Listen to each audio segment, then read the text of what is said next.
J'ai, pour finir cet après-midi du DESMIR, l'honneur d'accueillir le professeur Michael Mazigui, qui est, comme vous le savez, je pense, un spécialiste en neurologie vasculaire et qui va nous faire une mise au point de tout ce qu'il faut savoir en 2024 sur l'AVC ischémique. Merci encore une fois, Michael, d'avoir accepté de participer. Et puis surtout, bravo à vous là, qui tenez encore le coup après cette grosse journée. Voilà, on va aller vite. Donc ça, ce sont mes liens d'intérêt. Je vais vous parler surtout des infarctus cérébraux les plus sévères, ceux que vous êtes potentiellement amenés à avoir et à prendre en charge. Et donc, juste revenir sur l'état de l'art actuel et les recommandations. Quand on a un AVC, vous avez reconnu ici une IRM en séquence de diffusion qui vous montre l'hypersignal de l'ischémie cérébrale. Et puis l'occlusion artérielle. Donc, quand on prend en charge l'AVC, il faut vraiment voir à la fois le parenchyme et les vaisseaux. Il faut vraiment voir ces deux modalités. Et le traitement de référence, quand on est face à cette situation-là, c'est une combinaison de deux stratégies thérapeutiques, une approche pharmacologique avec la thrombolyse et une approche mécanique avec une intervention endovasculaire qui va permettre de retirer le caillot. Donc, vous voyez qu'on a une fenêtre thérapeutique de 4h30 pour la thrombolyse, qu'on peut, dans certaines situations, étirer jusqu'à 9h. Et puis, pour la thrombectomie ou le traitement endovasculaire, normalement, c'est 6 heures. Mais là encore, dans certains cas, on va le voir, on peut aller jusqu'à 24 heures. Alors, c'est un traitement qui est efficace parce qu'il faut traiter 2 à 3 patients pour avoir un bénéfice clinique. Donc, vous voyez que l'effet est assez important. Mais malgré tout, ce que vous voyez aussi, c'est que voilà, quand on a la thrombolyse et la thrombectomie, on a quand même plus de 50% qui vont rester dépendants, donc qui ne seront pas autonomes sur le plan fonctionnel. Donc, on a quand même une vraie marge de progression. Alors pourquoi 6 heures pour le traitement endovasculaire? Tout simplement parce que les essais thérapeutiques qui ont montré le bénéfice de l'approche, encore une fois combinée, thrombolyse IV, thrombectomie, c'est parce que la très large majorité d'entre eux, vous voyez, plus de 80% des patients qui ont été inclus dans ces études ont été inclus dans les 6 heures. Donc c'est pour ça qu'on dit que c'est 6 heures pour le traitement. Mais vous voyez que sur cette courbe là, qui montre la probabilité d'évoluer favorablement en termes d'autonomie fonctionnelle, même au-delà de 6 heures, il y a encore des patients qui bénéficient. Et depuis quelques années maintenant, on a des imageries ou des modalités d'imagerie qui permettent d'évaluer l'infarctus, qu'on appelle le cœur de l'infarctus. Donc, vous voyez ici en violet, que ce soit en IRM ou en scanner. Et puis, on a la pénombre en vert, que vous voyez ici en vert. Et en fait, la pénombre, donc voilà, c'est toute l'ischémie qui est pas encore constituée. Et c'est tout le cerveau, voilà, qui peut être encore récupéré. Donc là, vous voyez qu'on a une différence entre le violet et le vert. Donc, on a ce fameux mismatch, cette différence significative entre le cœur de l'infarctus qui est, voilà, de façon irréversible lésé, et puis en vert, la pénombre, où là encore, on a de la réversibilité. Et donc, on a des modalités d'imagerie qui nous permettent d'identifier ce type de profil. Et alors, il y a quelques années, maintenant ça date un peu, vous voyez, 2017, il y a une étude qui a évalué ces stratégies de reperfusion jusqu'à 24 heures. Donc, initialement, on les a pris un peu pour des grands fous. Mais vous voyez que les patients étaient randomisés, soit traitement médical versus traitement médical et thrombectomie, avec des critères de sélection en imagerie. Donc, vous voyez que ce n'était pas des très, très gros AVC. On peut en reparler après.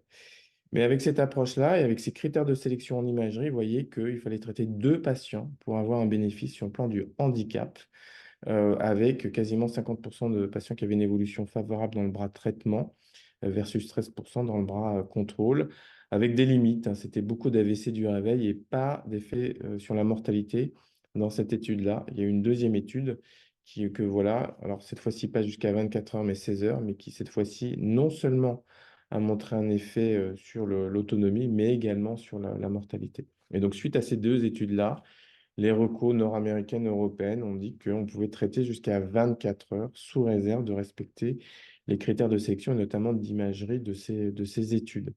Et quand on fait des méta-analyses des deux études, vous voyez qu'on a un odds ratio du traitement qui est de 5, donc très fort en termes de récupération sur le plan du handicap. En neurovasculaire, le critère dur, c'est pas la mortalité, mais c'est le handicap.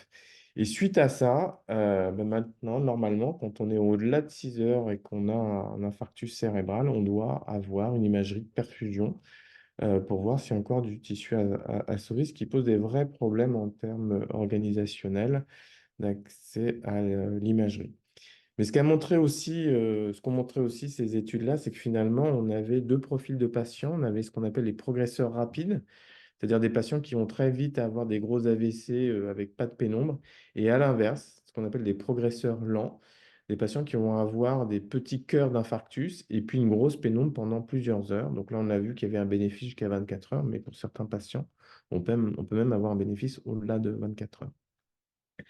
Alors, il y a l'imagerie de perfusion et puis parfois, il y a ce qu'on appelle le mismatch diffusion-flair, notamment pour les AVC du réveil, qui représente quand même 20 à 25% des AVC, ce n'est pas négligeable.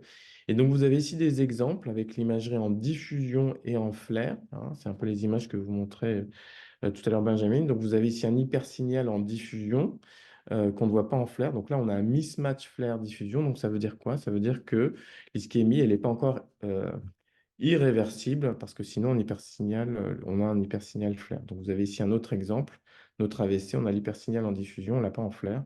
Donc, dans ce genre de situation, on a ce qu'on appelle un mismatch et on peut traiter les patients soit par thrombolyse, soit par thrombectomie. À l'inverse, quand vous avez ici un hypersignal en diffusion qui est également visible en flair, là, normalement, c'est une contre-indication. On ne proposera pas de traitement de recanalisation. Donc, avec ce type de stratégie, on peut traiter les patients et vous voyez que ce n'est pas magique, mais on peut récupérer chez plus de 10% des patients une évolution favorable, encore une fois, sur le plan du handicap.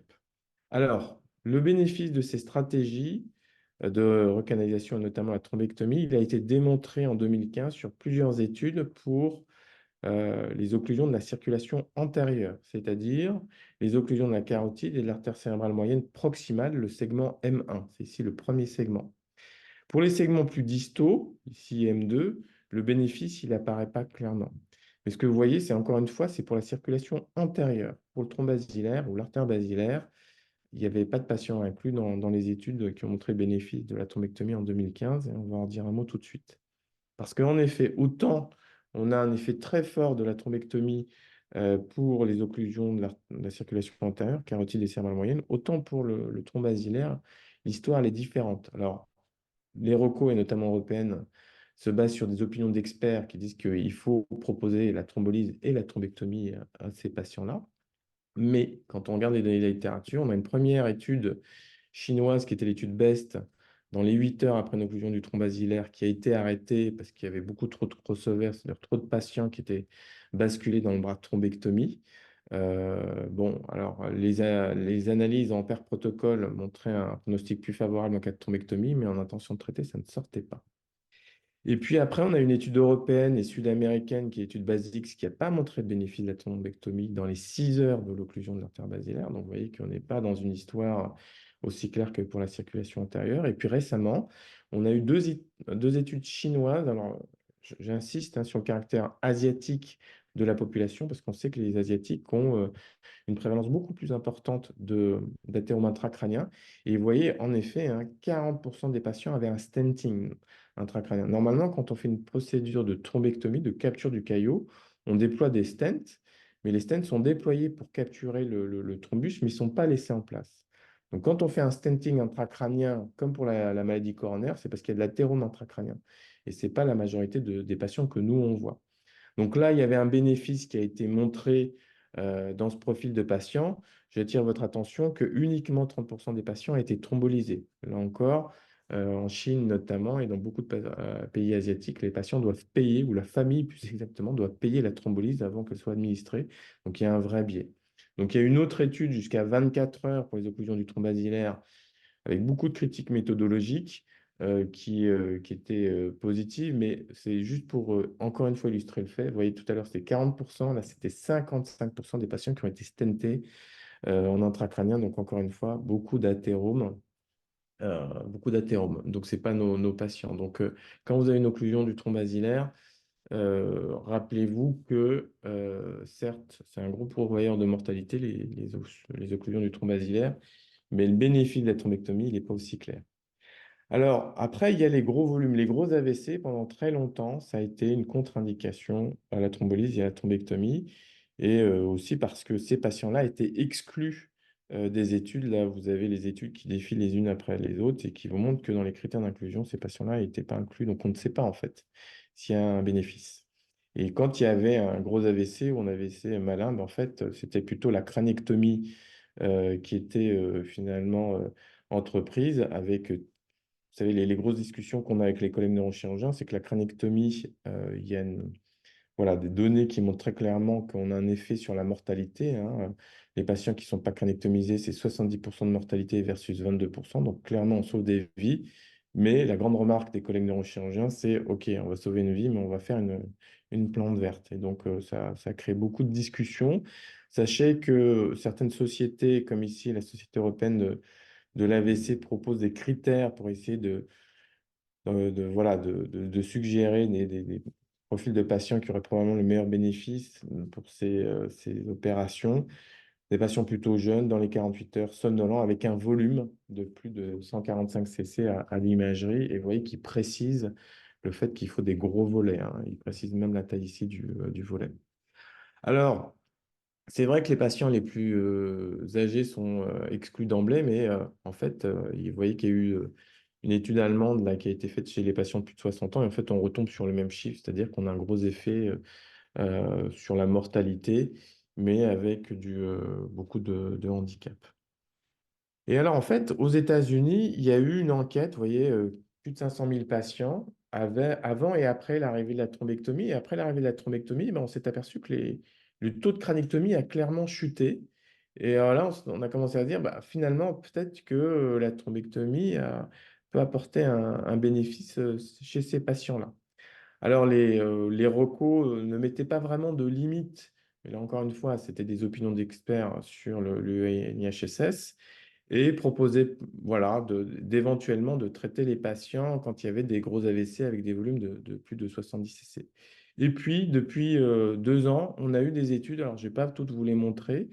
Alors, je vous montre la dernière étude qui est publiée, qui est l'étude de tension, une étude européenne, où là, pour le coup, c'est des patients qui étaient initialement contre-indiqués la thrombectomie, qui ont été inclus parce qu'ils avaient des gros volumes. Et là, ce qui est intéressant, c'est que non seulement il y a un effet sur la mortalité, donc là, vous retrouvez les mêmes graphes sur l'échelle qu'on utilise, qui est l'échelle de Rankin, qui est une échelle d'autonomie fonctionnelle, avec le 6 ici, le bleu foncé qui correspond à la mortalité. Donc non seulement les patients qui étaient traités par thrombectomie avaient une réduction de la mortalité, mais l'élément intéressant que je voulais souligner ici, c'est que vous voyez que il y avait quasiment 20%, 17% précisément, de patients qui étaient autonomes. Donc là, il y a un vrai changement parce que c'est comme pour la crânectomie, on dit, oh, mais de toute façon, on va faire des plantes vertes. Là, non. On sauve des vies, mais en plus, alors c'est un patient sur cinq, pas magique, mais quand même, un patient sur cinq va récupérer une autonomie. Et donc là, on est en train de changer les pratiques et d'augmenter, d'élargir le spectre des patients qui sont éligibles à la thrombectomie. Et en fait, si on raisonne un peu, on a l'impression que, bon, sur ces graphiques, la 3D qui ont l'air un peu indigestes, mais il y a trois paramètres, hein. Il y a donc le ranking 0,2, c'est l'autonomie fonctionnelle. Vous avez l'âge et vous avez le temps entre l'imagerie et la réouverture de l'artère. Et en fait, on a trois situations. On va aller je vais être un peu caricatural. Il y a deux situations. Il y a les petits AVC et les gros. Et ce qu'on voit, c'est que les petits AVC, les patients qui ont des petits AVC, quand ils sont jeunes, ça a l'air d'être les fameux, vous savez, progresseurs lents, où en fait, le temps qui passe n'a pas l'air d'impacter le pronostic des patients. Et par contre, quand on est dans la situation des gros AVC, bah, les patients très jeunes, à 40-50 ans, on peut avoir des taux de récupération très importants, mais il faut les traiter rapidement. Alors que les patients âgés, bah, vous voyez que bah, malheureusement, plus le temps passe et très rapidement, pour les gros AVC, on n'aura pas un bénéfice. Alors, justement, la question de l'âge, elle est importante parce que uniquement sur l'âge, on n'a pas le droit d'exclure les patients au traitement de recanalisation et notamment à la thrombectomie parce que vous voyez que, en fait, les patients les plus âgés, ils bénéficient autant que les autres. Donc, encore une fois, je ne parle pas des comorbidités, mais uniquement sur le critère de l'âge, ça ne suffit pas pour les exclure de ce type de thérapeutique. Et même pour les fenêtres plus étendues, c'est-à-dire jusqu'à 24 heures, les patients les plus âgés vont bénéficier tout autant des stratégies d'organisation de la thrombectomie comme les autres. Alors, donc on a vu la thrombectomie, on a vu qu'au jour d'aujourd'hui, le traitement de référence, c'est vraiment l'association thrombolysée et thrombectomie. J'insiste beaucoup parce que non seulement c'est les recours actuels, mais parce que beaucoup de gens ont dit, bah, finalement, comme pour la maladie coronaire, bah, le traitement de vasculaire, il marche très bien, on n'a pas besoin de la thrombolyse IV. Pourquoi? Parce que bah, c'est très mauvais en termes d'efficacité pour déboucher les artères, mais en plus, ça fait saigner. Et en fait, la première semaine qui suit la thrombolyse IV est associée à un surrisque hémorragique qui entraîne une augmentation de la mortalité. Sauf que on a eu des études, je ne vais pas vous les détailler, je vous montre juste ici les méta-analyses, mais il y a plusieurs études qui sont listées ici qui ont évalué la non-infériorité de l'approche thrombectomie seule versus thrombolyse IV plus thrombectomie. Et en fait, la thrombectomie seule n'est pas non inférieure à la thrombolyse IV plus la thrombectomie. Donc, sur la base de ces études-là, encore une fois, le traitement de référence est toujours l'association thrombolyse IV et thrombectomie. Ce n'est pas la thrombectomie seule. Donc, on se différencie vraiment de la maladie coronaire, et ce, malgré une augmentation du risque hémorragique. Alors, vous avez vu le risque hémorragique lié à la thrombolyse IV. C'est pour ça que, en fait, on ne donne pas de traitement antithrombotique dans les 24 heures qui suivent une thrombolyse IV. Et en fait, on a même des études qui ont évalué l'aspirine. Alors, 300 mg, c'est parce que c'est une étude nord-américaine, et aux US, ils aiment beaucoup les doses un peu fortes d'aspirine. Mais dans cette étude-là, non seulement il n'y avait pas de bénéfice à administrer l'aspirine dans les 90 minutes qui suivaient la thrombolyse IV, mais surtout, on augmentait le risque d'hémorragie symptomatique. Vous voyez, c'était fait par un facteur 10. Donc, encore une fois, dans les 24 heures qui suivent, pas d'aspirine, pas de traitement anticoagulant. Alors après, il y a eu tout un débat sur la modalité d'anesthésie. Pourquoi? Parce que voilà, dans les années 2015, quand on a eu l'avalanche d'études qui ont montré le bénéfice de la thrombectomie, il y a eu des analyses post-hoc qui ont vu qu'en fait, les patients qui étaient sous-âgés lors des procédures de thrombectomie avaient une surmortalité, saignaient plus. Et donc, évidemment, on s'est posé la question du biais de savoir, mais peut-être parce que c'est tout simplement les patients les plus graves et que on a plus de pneumopathie d'inhalation à l'intubation, une baisse de la pression de perfusion lors de l'induction. Et en effet, quand on a eu des études qui ont évalué la modalité de sédation, donc sédation consciente versus anesthésie générale, sur différents critères de jugement, score neurologique à 24 heures avec le NIHSS, vous voyez qu'il n'y a pas de différence significative.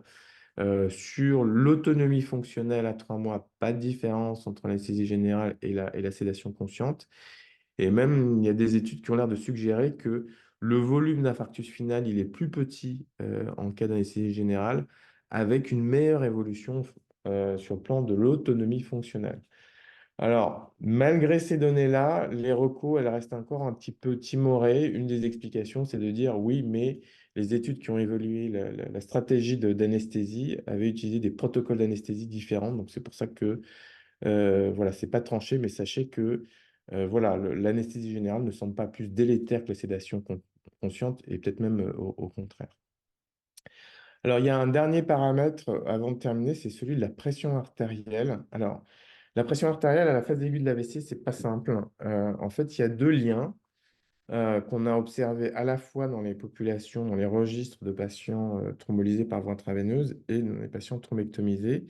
Et vous avez la même relation, c'est-à-dire qu'on a une relation linéaire entre le risque d'hémorragie symptomatique et la pression artérielle systolique. Donc, plus la pression artérielle systolique augmente, plus ça saigne. Et on a, comme pour la maladie coronaire, une espèce de courbe en U pour la mortalité. C'est-à-dire que pour des valeurs de pression artérielle systolique basses ou élevées, on va avoir une surmortalité, et on a le même lien que pour la thrombectomie. Et en fait, il y a plusieurs temps quand on pense aux thérapeutiques de reperfusion, de recanalisation. Vous avez évidemment avant la thrombectomie, pendant la thrombectomie, avant la reperfusion, et là, on a des données qui montrent qu'il y a un effet délétère de la variabilité et de l'hypotension, ce qui fait sens. Et puis, il y a ce qu'on vient de voir, c'est-à-dire qu'il y a un lien entre les valeurs élevées de la pression artérielle et les hémorragies cérébrales. Mais ce qui est intéressant aussi, c'est de voir que, bon, ok, ce qui fait sens, c'est que plus vous avez une chute de la PAM, et plus cette chute, elle est longue, et ça va être associé à du handicap. Mais on a des données aussi, alors ce pas des données randomisées, mais qui montrent que c'est non seulement la chute pardon, de la PAM initiale qui est associée à du handicap, mais aussi l'augmentation de la PAM. Et vous voyez que plus de 10 minutes, soit plus de 20% au-dessus de la PAM initiale, la pression artérielle moyenne initiale, et plus vous aurez de handicap. Donc, on a l'impression que, en fait, il faut avoir une approche individualisée, monitorer la pression artérielle. On a maintenant comme celle de la PAM initiale. Alors, une fois que les patients sont recanalisés, il y avait des centres qui baissaient de façon intensive la pression artérielle. Et donc, on a mené une étude en France qui a évalué deux stratégies pour la pression artérielle systolique, moins de 185, moins de 130. Et sur un critère radiologique, en fait, on s'est aperçu qu'il n'y avait pas de bénéfice à une stratégie avec une cible en dessous de 130 de la systolique. Et il y a d'autres études qui sont venues après sur des critères cliniques et qui vont dans le même sens. Donc, c'est pour ça que les recos actuellement pour la gestion de la pression artérielle, on est un peu insatisfait parce que, vous voyez, les recos européennes ou nord-américaines, c'est, voilà, il faut maintenir une pression artérielle en dessous de 180, 105 ou 185, 110. Sauf que c'est la même reco avant, pendant, après la recanalisation, ce qui, évidemment, intellectuellement, nous ne satisfait pas. Alors, ce que disent les dernières recours européennes, c'est qu'il faut éviter les chutes de pression artérielle. Donc ça fait sens, notamment quand on a une occlusion, pour éviter l'aggravation de l'ischémie. Mais l'élément qui est nouveau, c'est qu'il y a un positionnement, vous voyez, contre l'utilisation d'antihypertenseurs en routine les 24 premières heures et contre des cibles, et notamment des cibles intensives avec des pressions artérielles inférieures à 130 de systolique. Voilà, donc je termine là-dessus pour vous dire que ce qui est recommandé, c'est maintenant des fenêtres thérapeutiques jusqu'à 24 heures avec la problématique que ça pose d'accès à l'imagerie, parce que là, il nous faut de l'imagerie multimodale qui va permettre d'identifier s'il y a encore du cerveau à sauver dans de bonnes conditions, oui, non. Rappelez-vous, j'ai beaucoup insisté, mais le traitement de référence, c'est vraiment la thrombolyse IV et la thrombectomie. Pas de limite d'âge, ou encore une fois, l'âge, c'est pas... Il faut qu'il y ait d'autres comorbidités, hein, mais la seule variable âge ne suffit pas pour exclure les patients de ces thérapeutiques. Il y a encore des questions, mais pour les occlusions plus distales. En tout cas, la modalité d'anesthésie, c'est pas le débat n'est pas tranché, mais vous avez bien vu que l'anesthésie générale n'est pas délétère et peut-être meilleure. Et ce qui a changé récemment, c'est surtout les gros volumes. Ça, c'est vraiment l'actualité. Il y a un bénéfice à aller traiter les très gros AVC. Et pour les occlusions de l'artère basilaire, gardez en tête que c'est recommandé, mais il faut qu'il y ait vraiment une discussion au cas par cas parce que le niveau de preuve n'est pas du tout le même. Donc, si vous avez voilà, beaucoup de drapeaux rouges, patients âgés, beaucoup de comorbidités, voilà, des grosses lésions de la fausse poste et notamment de la protubérance, là, vous êtes dans des situations où l'intervention risque d'être futile. Voilà, merci pour votre attention. Merci beaucoup, Michael. N'hésitez pas à poser des questions dans le chat si vous avez encore un peu d'énergie après cette journée. C'est bien, il y a encore des gens connectés. Euh, pour l'instant, il y a pas de questions. Donc, Ouais, c'est la journée là. ouais, bah, merci beaucoup parce que du coup, tu as fait un bel overview sur tout ce qu'on a à savoir sur le tronc basilaire, la tension artérielle, la craniectomie et les notions effectivement d'anesthésie générale ou anesthésie locale pour la thrombectomie, ce qui est effectivement une question qui se pose souvent. Et du coup, juste pour le tronc basilaire, est-ce qu'à un moment donné, le réanimateur doit se censurer? Est-ce qu'après 24 heures, 48 heures, on n'appelle plus ou finalement on se dit, dans tous les cas, si on a une thrombose du tronc basilaire, c'est toujours mieux d'appeler le neurovasculaire et de discuter? Alors oui, tu as raison, c'est un point qui est très important en effet. Le fait de dire que les indications ne sont pas aussi larges, ça ne veut pas dire qu'il ne faut pas discuter, hein. Et surtout les troncs basilaires où finalement on a régulièrement affaire à des modes d'installation en marge d'escalier où c'est toujours un peu compliqué. Des fois, on a des histoires avec des patients qui ont été symptomatiques depuis 72 heures. Et c'est difficile parfois de dire, bon, ben, à partir de quand le chrono est lancé. Donc non, je pense qu'au contraire, c'est souvent des situations qui sont complexes. Et là, ça vaut le coup d'avoir une discussion collégiale et de rediscuter l'indication d'une intervention, même si en effet, on est à 72 heures ou à 96 heures. C'est pas pareil, on peut avoir régulièrement des situations où 72 heures auparavant, le patient il est cérébelleux, et puis il va s'aggraver sur le plan de la conscience secondairement. Et là, on sera amené à proposer des interventions. Donc oui, en effet, toujours discuter de l'indication, même si on est à J4 du début de l'histoire, hein, en effet. Ok, bon, bah super. Merci encore une fois, Michael, pour ton intervention.